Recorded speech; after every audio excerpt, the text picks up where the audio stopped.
रत्नागिरी जिल्ह्यातल्या मालदोली गावाला मगरींचं गाव अशी नवी ओळख मिळाली आहे। खाडीला लागूनच बसलेल्या मालदोली गावामध्ये त्यामुळे पर्यटकांचा ओघही वाढू लागलाय।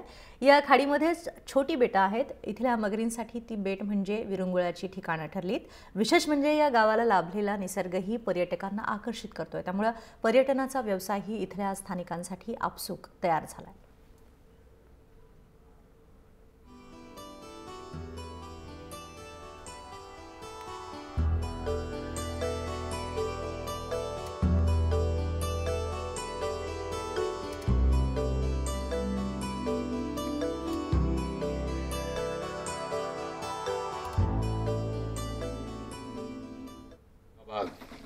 मगरींचा भाग म्हणून आता प्रसिद्धीला आलेला आहे। गेल्या 2-3 वर्षापासून मी आता तिसऱ्यांदा या ठिकाणी मगरी पाहण्यासाठी आलो।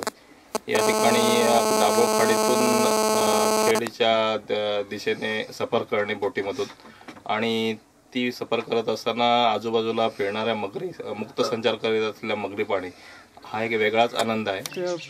पर्यटन व्यवसाय चालू केला म्हणजे असं चालू केला की माझ्या इथं टुरिस्ट येत होते की ते मगर बघायचं आहे, मगर बघायचं आहे। मी स्वतः हँडिकॅप असून त्या मोठ्या ह्याच्यात उतरलो।